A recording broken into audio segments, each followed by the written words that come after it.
Kita kembali lagi di Talk is Fun. Kalau tadi mungkin sebelumnya kita sudah mengeksplor ya soal frugal living. Nah, ini mungkin juga cukup relate dengan keseharian kita, overconsumption gitu ya. Ketika misalkan kadang-kadang susah memisahkan mana yang kita butuhkan atau kebutuhan dan mana yang kita inginkan atau keinginan gitu. Itu biasanya sering terjadi khususnya mungkin buat perempuan ya. Kita akan bahas mungkin lebih kita kulik lebih dalam lagi. Sudah hadir mungkin ini yang paling banyak Anda lihat di social media, ada Mbak Cempaka Astriani. Hai Mbak Cempaka. Hai Tiffany. Makasih ya udah, kita soalnya biasanya lihatnya di Iya, di layar ya, layar handphone. Di layar handphone ya. Tapi ngomongin soal mindful consumption ya. Sebelum kita terlalu jauh, apa sih sebenarnya konsep mindful consumption gitu dan background ketika Mbak Cempaka living this mindful consumption itu apa? Oke, sebenarnya kalau secara definisi nggak ada yang ngejelimet ya, maksudnya sesuai namanya aja ya, mindful berkesadaran, consumption tuh konsumsi kan. Jadi konsumsi berkesadaran, artinya ketika kita konsumsi dalam hal ini belanja gitu ya, kita tuh sadar akan apa sih? Sadar akan kebutuhannya tuh sebenarnya ada atau enggak, kita perlu atau enggak sih barang ini. Kedua, dananya ada atau enggak. Terus ketiga kita juga, nah itu kan, terus kita juga sadar ada tempat nyimpennya atau enggak. Karena kita juga kadang kan belanja tapi nanti terus numpuk doang, nggak bisa ada di lemari. Exactly. Jadi sadar akan tempatnya dan juga sadar akan seberapa lama barang itu tuh bisa kita pakai dalam kehidupan kita gitu. Apakah cuma satu kali saja atau sesuatu yang memang bisa terus-menerus kita pakai dalam jangka waktu yang lama. Dan yang terakhir juga sadar saat kita nanti setelah beli dan ketika barang itu sudah tidak bisa terpakai lagi, katakanlah misalnya ukurannya terlalu kecil atau kebesaran atau apa, bisa kita kemanakan barang tersebut. Oke. Sampai di titik Mbak Cempaka bisa mindful atau menerapkan si mindful consumption ini, artinya dulu pernah nggak sadar kan? Dulu pernah tidak mindful. Dulu betul. pernah tidak mindful. Iya. Kapan itu tidak mindfulnya? Terus bagaimana tidak mindful itu apa, shopaholic kah? Memang sering belanja kah? Sering numpuk barang kah? Oke, jadi ini menarik karena saya itu kan latar belakang karirnya sebagai fashion journalist. Jadi fashion editor mungkin kalau teman-teman yang lebih aware ya sama istilahnya. Jadi dulu tuh kerjaannya kan memang meliput fashion week, fashion show, keliling kemana-mana lah gitu. Jadi kebutuhan untuk tampil modis, stylish, chic tuh sangat besar gitu. Jadi pada saat kerja itu, jadi tuh kayak nggak berasa nih beli sampai akhirnya saya harus pindah ke rumah saya sendiri ini tahun 2023 awal. Oke. Nah, ini berarti sudah berkeluarga ya? Sudah berkeluarga, jadi waktu itu barang pokoknya banyak lah, masih tinggal sama orang tua kan gitu. Nah ketika pindah ke sini, arsitek saya itu memang bikin rumahnya dan storage di kamar saya, storage untuk baju, sepatu, dan tas itu memang sangat terbatas. Karena waktu itu beliau mikirnya memang ya manusia itu nggak butuh banyak barang gitu. Karena ya memang itu sudah yang dibuatkan oleh beliau tuh, yang didesain oleh beliau itu udah lebih dari cukup. Nah ternyata pas masuk ke sini, barang yang saya punya itu nggak muat. Jadi saya harus massive declutter. Karena buat bayangan aja ya, saya dulu punya sepatu sampai 60 pasang. Mungkin tempat yang sekarang itu 30 udah berdua sama suami. Oh iya? Jadi udah nggak ada, bukan 30 punya saya aja terus punya suami ada lagi, enggak. 30 tuh udah punya saya sama suami. Jadi bisa dibayangkan. Terserah deh tuh mau bagi berapa. Ya terserah ya.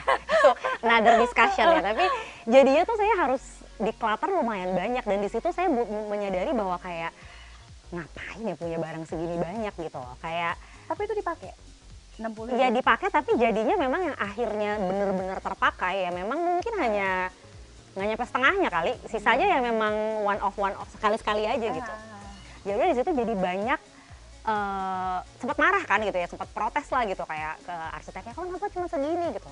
Terus akhirnya dia banyak kasih pendapat bahwa memang ya manusia tuh nggak butuh banyak barang, ya secukupnya aja apa segala macam. Dan di situ jadi mikir, dan satu hal yang beliau bilang adalah dia bilang bahwa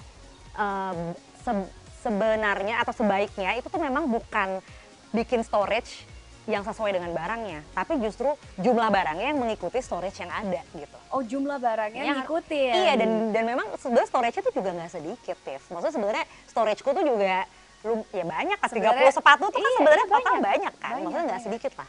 Tapi Itu berarti baru dulu, sepatu ya? exactly, berarti dulu tuh punya aku banyak banget gitu loh. Jadinya ya itu tuh membukakan mata sekali lah bahwa ternyata iya, dan juga akhirnya punya banyak barang itu nggak berkorelasi dengan kebahagiaan, dan juga jadinya berantakan kalau nggak ada tempatnya gitu ya. Dan di situ jadi berarti selama ini tuh beli nggak sepenuhnya sadar gitu dengan segala konsekuensi yang sebenarnya juga mengikuti pembelian tersebut gitu. Kita kan mikirnya kalau beli ya udah beli aja gitu kan. Padahal sebenarnya ada konsekuensinya gitu. Kenapa orang akhirnya bisa, maksudnya ya ini pun terjadi sama aku ya. Kayaknya juga ini relate ke banyak orang lah ya, pasti yang kayak gitu ya. Kadang-kadang kita susah memisahkan antara keinginan dan juga kebutuhan itu gitu. Kenapa? Sebenarnya kalau kesulitan Karena gaya hidup kah? Atau apa? Sebenarnya kalau sekarang dan jujur makin kesini makin susah memisahkan itu. Kenapa? Karena sosial media sebenarnya. Karena sekarang itu kan terpaan konten di sosial media sudah semakin, dan keranjang-keranjang marketplace. Betul. Udah gitu sosial media sekarang bisa juga bergabung bersama e-commerce gitu ya. Jadi yang tadinya mungkin kita hanya melihat quote-unquote hanya melihat konten, lalu kalau kita pengen beli kita harus pergi membuka aplikasi yang lain atau misalnya harus pergi ke toko, pergi ke mall dan seterusnya. Sekarang tuh kan di satu tombol yang sama gitu istilahnya. Jadi karena terpaan konten yang semakin banyak, kita tuh jadinya di bawah sadar kita tuh makin sulit jadi membedakan kedua itu, dan juga bahkan apa yang sebenarnya keinginan juga jadinya dirasakan sebagai kebutuhan gitu. Sebenarnya karena konten itu sih, karena kita selalu dibombardir dengan beraneka macam POV atau kayak alasan bahwa kayak oh ini bagus, ini keren, kalau mau cakep pakai ini, kalau mau ya, dan beraneka alasan gitu. Belum harga dan seterusnya. Belum harga, betul. Pendapatan setiap orang tuh kayak beda-beda. Tapi kita menarik kadang-kadang gini, aku nggak tahu ya, tapi ada juga di feednya Mbak Cempaka. Justru ketika kita sudah punya uang yang lebih gitu ya, kita jadi nggak kepengen belanja. Ya kan, hasrat kita untuk berbelanja itu lebih sedikit dibandingkan kalau mungkin uangnya sedikit atau mungkin ngepas. Iya, betul. Kenapa ya?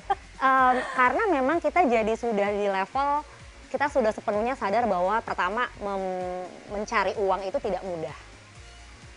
Ya, satu kita jadi ya lebih menghargai setiap jeripayah itu gitu. Dan kedua juga semakin kita punya uang sebenarnya kan bisa dibilang apa ya, tingkat kehidupan kita tuh kan semakin nyaman ya. Jadi kebutuhan untuk kayak dopamine seeking yang biasanya kita cari lewat belanja itu jadi semakin berkurang, karena kita tuh jadinya misalnya jadi lebih ya karena kehidupannya lebih nyaman, artinya kayak misalnya kita lebih banyak lebih melakukan hal yang lain lah. Jadi misalnya kayak berolahraga juga, traveling juga, menghabiskan waktu bersama keluarga, teman dan seterusnya. Jadi akhirnya keinginan belanja itu jadinya nggak ada, karena sebenarnya dopamin yang kita butuhkan sebagai manusia, which itu semua manusia pasti perlu, sudah dipenuhi dari hal-hal lain selain belanja. Nah, menarik soal outfit repeater ini. Kita tahu tren fashion itu berubah-ubah, ya kan? Ganti-ganti semuanya, sangat dinamis gitu. Gimana kita bisa outfit repeater kalau misalnya tren fashionnya berubah gitu? Tipsnya apa? Kenapa harus ngikutin tren misalnya? Coba aku tanyain ya. Maksudnya kadang tuh kayak ya sebagai orang yang punya bisnis fashion, dan saya tetap suka fashion. Maksudnya sampai sekarang walaupun barangnya terbatas dan pakai bajunya juga itu aja, saya tetap merasa bahwa sebagai sosok, sebagai orang yang juga suka fashion gitu. Jadi kalau buat saya sebenarnya seneng banget soalnya lihatnya bisa minjem baju suaminya. Iya, kayaknya sebenarnya baju zaman kapan. Nah sebenarnya mungkin kalau kita mau ikut tren gitu ya, kayak pertama mungkin sebenarnya gini, kayak mungkin tanya dulu ke diri sendiri, kenapa sih harus ngikutin tren gitu. Maksudnya, dan juga kan nggak semua tren juga harus kita ikutin, karena nggak semua tren juga sebenarnya cocok buat kita. Betul. Jadi sebenarnya at the end of the day akhirnya ya aku tetap cari tahu apa yang lagi tren dan segala macam, tapi aku ikutin apa yang aku udah punya aja sih sebenarnya. Dan misalnya kalaupun nggak punya, misalnya aku nggak punya, ya mungkin kita bisa pinjem, bisa kita ya bisa pinjem punya suami, bisa pinjem lah ya, atau bisa upcycle gitu misalnya. Jadi misalnya kayak lagi trennya celana bermuda, celana pendek gitu ya, kan kita bisa potong dari celana yang ada misalnya. Jadi ya sebenarnya lebih berkreasi juga sih. Nah Kalau untuk over shopping atau over consumption gitu ya, bagaimana kadang-kadang kita soalnya kebanyakan nggak sadar nih Mbak, ya kan kita sudah ada di level yang kayak gitu, yang mungkin bisa jadi alert kita juga, oh emang ini udah nggak bener nih gitu, kita udah over shopping, udah over consumption, belanjanya udah berlebihan, itu di titik Tandanya apa ya? tandanya. Pertama kita satu yang paling gampang kita tiba-tiba kita tuh punya banyak barang tapi merasa I don't have anything to wear. Kayak punya satu lemari penuh isinya penuh tapi kayak selalu ngerasa kayak aduh aku nggak tahu nih harus pakai baju apa, kayak aku nggak punya baju deh, kayak I don't have anything to wear gitu. Padahal barangnya banyak. Satu. Kedua mau cari satu barang mau dipakai misalnya oke, hari ini mau pergi ke satu acara mau pakai baju ini, tiba-tiba dicari nggak ada. Nyelip nggak tahu kemana, jadi udah nggak bisa ketahuan itu barangnya di mana. Artinya barangnya banyak banget, berarti kamu punya lebih banyak barang dari apa yang kamu butuhkan. Terus ketiga, suka nemuin barang-barang yang masih ada tagnya atau masih lengkap ada di dalam packaging aslinya. Misal kalau sepatu ada di dalam kotak gitu. Terus keempat, barangnya udah nggak berada di dalam tempatnya lagi. Jadi maksudnya gini, kayak misalnya suka ada baju sepatu ya udah taruhnya di pinggir lemari, di pinggir ya bisa di kamar tapi di lantai gitu. Udah maksudnya dia udah nggak muat masuk ke dalam storage-nya gitu. Jadi itu sih yang paling kerasa ya. Sama ya sama yang mungkin yang paling berasa adalah budget. Tiba-tiba kayak suka uangnya habis. Tapi ternyata nggak tahu kemana, setelah di trace back ternyata memang dari belanja gitu. Oke. Menarik. Ini jadi alert jadi notice buat teman-teman juga ya tentunya di rumah ya. Oke, kayaknya kebanyakan ini udah di tahap yang ini nih. So how to start this mindful consumption? Oke, kalau mau mulai hidup yang lebih mindful consumption, sebenarnya yang pertama adalah massive declutter dulu. Kita lihat dulu ke dalam lemari kita lagi apa yang kita punya. Jadi biasanya ini butuh waktu nih pasti. Iya, jadi biasanya selalu saya sarankan mulai dengan declutter dulu. Dan declutter itu kita pisahkan ketika kita lihat lemari kita ya, barang-barang itu kita pisahkan menjadi beberapa barang. Yang pertama adalah barang yang kita pakai terus. Maksudnya yang sehari-hari kita memang pakai. Kedua adalah barang-barang yang kita masih pakai tapi kita pakai sekali-sekali. Misalnya barang-barang traveling, misalnya kostum sesuatu, misalnya kayak kostum olahraga tertentu yang memang kita pakainya cuma sekali-sekali doang. Nah itu ke dalam box kedua. Yang ketiga adalah barang-barang yang sudah kita tidak pernah pakai lagi karena alasan apapun. Nah dari situ barang yang sudah tidak pernah kita pakai itu ya sudah disumbangkan atau di pre-love, ya maksudnya bisa disumbangkan, bisa di declutter. Yang barang kedua yang jarang-jarang dipakai itu kita taruh di tempat yang tidak mudah untuk kita raih gitu. Jadi misalnya kalau di lemari bagian atas atau bisa kita taruh di gudang, atau intinya tuh kita harus make room atau kasih ruangan untuk barang yang pertama. Barang yang kita pakai sehari-hari ini. Nah, barang yang sehari-hari ini kenapa sih harus ada rumahnya? Karena hanya dengan barang-barang yang kita letakkan dengan baik dan dia terlihat, maka kita akan dengan mudah bisa pakai itu terus. Jadi kita tuh selalu ngerasa kayak nggak punya baju karena kita nggak pernah tahu sebenarnya barang yang kita punya itu sebenarnya banyak. Tapi karena ketumpuk lah, ditaruhnya di belakang lah, digantung, kalau nggak mepet-mepet banget. Jadi atau kadang-kadang kita suka, kalau aku ya kalau mau pergi apa segala macam, udah yang paling atas aja, atau yang depan mata aja. Kelihatan kan? Nah memang semakin tidak terlihat barangnya, semakin kita merasa nggak punya barang itu, padahal sebenarnya ada. Nah jadi si declutter itu sebenarnya memberikan ruangan untuk barang-barang yang memang kita pakai sehari-hari untuk ada rumahnya, kita bisa lihat, jadi kita bisa sering pakai gitu.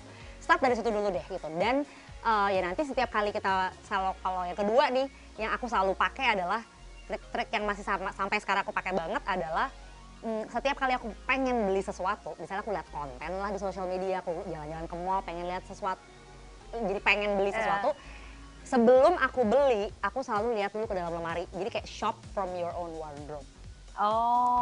Karena bisa jadi atau kemungkinan besar barang yang kita mau itu sebenarnya kita udah ada. Yang mirip-mirip tuh ada. Warnanya, bentuknya, ya model. Karena kan kita sebenarnya akan lebih tertarik sama barang yang memang istilahnya style kita tuh nggak terlalu banyak evolve lah gitu. Maksudnya seberapa sering sih kita pengen sesuatu yang kayak out of the box gitu misalnya, tuh jarang lah. Karena jadi ujung-ujungnya sebenarnya yang kita mau bisa jadi kita udah punya gitu. Jadi biasanya aku kalau pengen misalnya kayak aku tuh anak outerwear, jadi kayak suka banget jaket, cardigan, pokoknya outerwear lah. Setiap kali pengen sesuatu gitu ya, lihat dulu.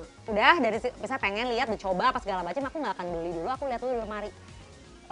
Ternyata punya nih yang segini, udah punya bla bla bla, ya udah jadi nggak tanya lagi. Karena tahu mungkin kita bisa modif sendiri juga kan ya. Ya kalau ternyata memang perlu ya. Oke. Gimana, sudah siap memulai mindful consumption setelah ini? Bener juga, pasti yang banyak yang bener juga ya. Thank you for sharing Mbak Cempaka, mudah-mudahan bisa menjadi inspirasi dan juga bisa menjadi insight untuk teman-teman di luar sana ya yang mau menerapkan mindful consumption ya.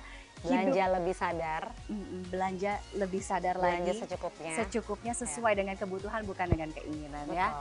Oke, setelah ini kita juga masih akan kembali dengan pembahasan lainnya tentang minimalism ya. Jadi pastikan Anda tetap bersama kami di Talk is Fun. Karena kan minimalism itu kan gimana supaya kita fokus sama yang esensial nih, barang-barang kita. Berarti ketika kita mutusin ada barang baru masuk ke dalam hidup kita, itu tuh harus bijak mutusinnya gitu. Perlu nggak sih barang ini nih kita beli, kita ambil, kita adopsi, itu perlu apa tidak gitu kan.